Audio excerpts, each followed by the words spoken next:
What if I told you that within you exists a hidden power, a power so great it could heal your body, your mind, and even your soul, but it has remained dormant because no one taught you how to use it? A power that the most ancient spiritual traditions have protected as a secret, and that modern science is only now beginning to confirm with astonishment.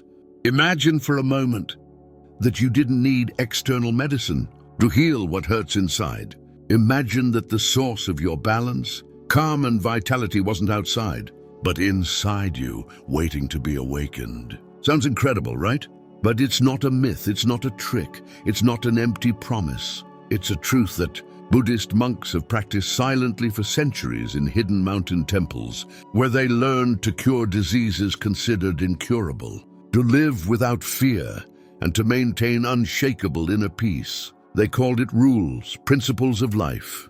10 rules that not only transform your way of thinking, but also activate the natural healing capacity that was always within you. And today, I'm going to reveal to you those 10 Buddhist rules that can change everything. But I want you to understand something from the start. These rules aren't simple wellness tips.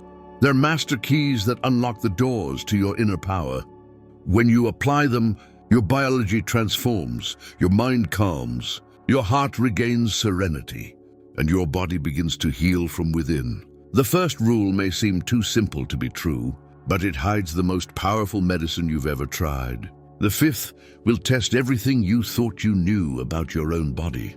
And the tenth is so profound that many consider it the best-kept secret of spiritual healing. So stay with me until the end of this journey, because each rule is like a step on a golden staircase that will lead you to discover the silent healer within you. And before we begin, I want to propose an act of intention. Write the word heal in the comments. Do it now as a commitment to yourself, as a sign that you choose to open yourself to this inner power. Because when you decide, when you take that small step, the transformation has already begun. Rule 1.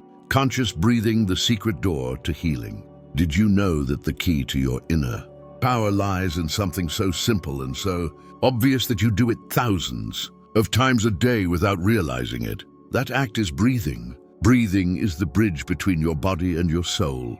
Every inhalation is life entering you. Every exhalation is a release of what you no longer need. But the problem is that almost all of us breathe unconsciously, as if it were a mechanical act, without realizing that within this gesture lies an ancient medicine. Buddhist monks discovered that conscious breathing activates profound healing mechanisms. It calms the nervous system, regulates blood pressure, reduces inflammation, and opens the mind to states of peace that seemed impossible. And the most fascinating thing is that science now confirms it. Conscious breathing can literally change the way your brain works. Try it right now. Inhale for a count of 4. Hold it for 4 seconds. Exhale gently for a count of 4 and hold it for another 4 seconds. This cycle, known as square breathing, was used by monks and warriors alike to maintain calm amidst chaos. And today it can be your daily remedy for stress, anxiety, and mental noise. Conscious breathing is the first rule because it's the foundation of everything. When you breathe with presence, your mind stops wandering between the past and future and returns to the only place where healing can happen, the here and now. Rule 2, the power of thought, the invisible seeds. The second rule may be uncomfortable for you because it reveals a truth many prefer to ignore. Your thoughts create your reality. Every thought you have is like a seed you plant in your mind. If you sow fear, anxiety will grow. If you sow love, peace will blossom. The problem is that most people spend their lives unconsciously sowing negative thoughts and are then surprised to find themselves surrounded by suffering. Buddhists teach that the mind is a garden. If you don't tend it, weeds, fear, doubt, and self-criticism will grow unchecked. But if you learn to cultivate bright thoughts, that garden becomes a sacred space for healing. Science has proven that positive thoughts are not a naive delusion. When you choose to focus on the good, your body responds, your immune system strengthens, your heart beats more coherently, and your cells activate repair processes. What you think translates into chemistry, and what your body receives as chemistry becomes health or disease. The practice is simple yet transformative. The next time your mind tells you, "I am not enough," answer it. This is just a thought, not a truth. I'm so much more than this. Every time you choose a thought that nourishes, rather than one that destroys, you are building a fertile field of healing within yourself. And if you combine it with the first rule, conscious breathing, something incredible happens. The air calms your mind, and your thoughts begin to align with your true inner power.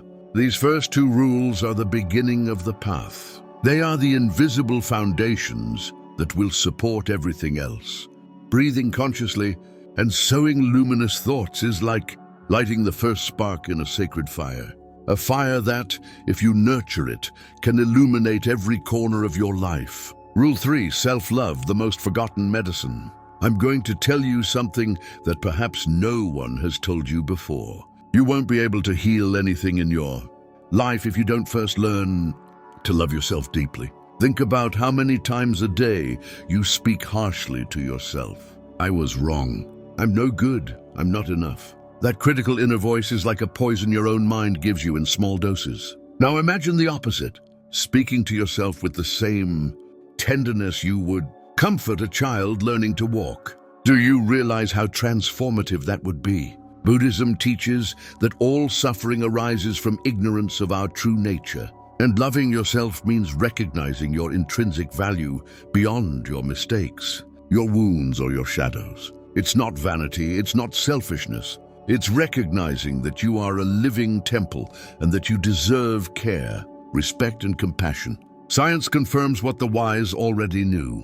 When you practice self-love, your levels of cortisol, the stress hormone, drop. Your immune system strengthens, and your physical and emotional resilience increases. Your body literally relaxes because it no longer feels like it's at war with itself. A practical exercise. Every morning, look in the mirror and repeat a simple but powerful phrase out loud. I deserve to heal. I'm worthy of love. I'm learning to take care of myself.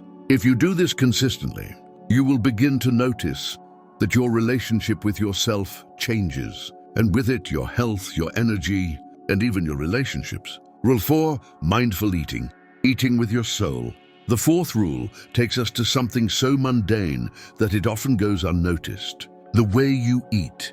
I'm not talking about strict diets or calorie counting.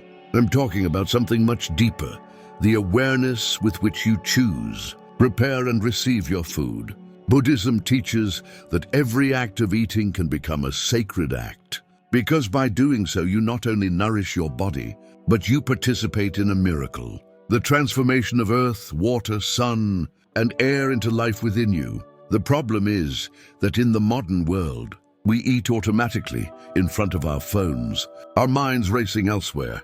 And when you eat like this, you not only miss out on the opportunity to enjoy yourself, you also disconnect your body from its own wisdom. The practice of mindful eating is simple yet powerful. Choose your foods with love, knowing they will become a part of you. Before eating, give thanks, choose slowly, savor each bite, and listen to your body. Stop when you're satisfied, not when you're full. The result, better digestion, more energy, less inflammation, and most importantly, a respectful relationship with your body. Studies confirm it. Eating calmly and mindfully improves nutrient absorption, regulates metabolism, and reduces anxiety.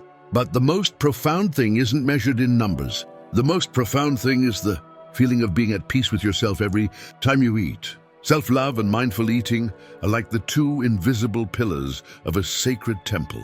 If you don't love yourself, you can't take care of yourself. If you don't take care of yourself, how do you feed yourself? Your body can't sustain your spirit. And when you unite these two rules, something changes forever. You discover that taking care of yourself isn't an obligation. It's an act of love, an act that ignites within you the flame of healing that no external medicine can provide. Rule 5, healthy routines. The art of healing through simplicity. Buddhism teaches that the mind and body are like two rivers flowing together. If one becomes contaminated, the other becomes contaminated as well. Therefore, one of the fundamental rules for awakening your healing power is to cultivate simple yet consistent routines that keep your vital energy in balance. And here I want to give you an uncomfortable truth. You don't need complicated therapies, miracle supplements, or to spend a fortune on exotic treatments. The most powerful medicine lies in the basics and doing it every day. Think about your current routine. Are you getting enough sleep? Or is your mind stuck on a screen until the wee hours? Do you hydrate your body with clean water or fill it with soda and sugar? Do you move your body with joy or do you let it accumulate stiffness and fatigue? Each of these small daily choices can be poison or medicine. The secret lies in consistency. A 20-minute walk every day can be more healing than a 3-hour gym visit once a month. Sleeping on a regular schedule can balance your energy more than any expensive supplement. Breathing deeply for a few minutes each morning can reduce your anxiety more than a pill. The Buddha said your body is precious. It is your vehicle for awakening. Take care of it with care. A practical exercise. Before going to sleep, do a short closing routine. Turn off your cell phone. Drink a glass of water, take 3 deep breaths, and give thanks for the day. It seems simple, but repeat it 21 nights in a row, and your mind and body will begin to relax naturally. Rule 6, connecting with nature. Returning to your original home. The 6th rule is one of the most powerful and, at the same time, one of the most forgotten in modern life. Return to nature. Buddhism and many spiritual traditions agree that human beings become ill when they separate themselves from the earth. Why? Because we are part of it. Every cell in your body is made of minerals that come from the soil, from water that once flowed in a river, from oxygen released by trees. But in modern cities, we have forgotten that connection. We spend hours in offices, in front of screens, under artificial lights, and we think that's life. However, your body remembers, your soul knows. That's why something as simple as walking barefoot in the grass, breathing deeply in a forest, or feeling the sun on your skin can be profoundly healing. In fact, modern science has confirmed it. Spending at least 20 minutes a day in nature lowers blood pressure, improves mood, and strengthens the immune system. The practice is simple. Go for a leisurely walk, observing the trees, the birds, the sky. If you can, sit under a tree and lean your back against its trunk. Breathe and feel it holding you. And each time you do, silently repeat, "I am home." That phrase reflects a profound truth. When you return to nature, you return to yourself. When you combine these 2 rules, healthy routines and connection, with nature, your body begins to enter a different rhythm, a rhythm of calm, balance, and healing. Because health isn't found in what you do intensely once, but in what you choose to repeat with love every day. And in that conscious repetition, nature becomes your silent teacher. Rule 7, gratitude, medicine for the heart. The 7th rule is simple to say, but transformative to practice. Live in gratitude. I'm not talking about saying thank you mechanically, but rather about deeply feeling that every moment of life is already a gift. Buddhism teaches that suffering arises when we focus on what's missing. Gratitude breaks that spell. It reminds you that you now have air to breathe, a beating heart, and a roof over your head. Did you know that science confirms that those who give thanks daily sleep better? They have less stress and a stronger immune system. It's not just philosophy. It's spiritual biology in action, a powerful exercise. Before bed, write down 3 things you're grateful for. Do this for 21 days and observe how your mindset changes. It's difficult at first, but little by little, you train an inner muscle that opens your heart and heals your soul. Rule 8, detachment from the ego. The great freedom. The ego is the voice that always wants more, fears loss, and never feels enough. Buddhism calls it the root of suffering. The 8th rule is this: learn to let go of the ego's hold. It doesn't mean giving up what you have, but rather letting go of believing that your worth depends on possessions, achievements, or the opinions of others. When you let go of your ego, you stop competing, demonstrating, and comparing yourself. You begin to live with a calmness that doesn't depend on anything external. A simple path is selfless service. Do something for someone without expecting anything in return. This gesture reduces your ego and expands your spirit. Detachment isn't about losing, it's about gaining freedom. It's about remembering that your true value isn't in what you accumulate, but in who you are at your core. Together, gratitude and detachment create an internal alchemy. The heart is filled and the mind is freed. You discover that wealth lies in being grateful and freedom lies in letting go. Rule 9, compassion. Healing others. Healing yourself. The 9th Buddhist rule teaches that compassion is medicine for all. When you help someone, you not only ease their pain, you also heal your own invisible wounds. The Dalai Lama says that if you want happiness, practice compassion, and science backs him up. Acts of kindness generate oxytocin, the hormone that strengthens your heart and immune system. You don't need grand gestures. Listening to someone, offering a word of encouragement, holding a hand, every compassionate act is a silent healing that transforms both the recipient and the giver. Rule 10, trust in your healing power. The last rule is the most powerful. Believe in yourself. Your body knows how to heal. Your mind knows how to free. Your spirit knows how to guide you. The problem is that we have forgotten to trust. We always wait for something external to save us. But Buddhism teaches that salvation already lives within you. Think about the last time your skin closed up after a cut. No one explained it to you. Your body just did it. That wisdom is also within you to heal deeper wounds, emotional and spiritual ones. The 10th rule is a reminder. Every time you choose to breathe calmly, to be grateful, to let go, or to love, you are activating the inner healer that has never abandoned you. Now you know, the most dangerous trap is believing you can't heal, when in reality, the power has always been within you. If this message resonated with your heart, subscribe, hit the bell, and write the word healing in the comments to seal your commitment to your transformation. Remember, you are not your pain. You are the force that can release it.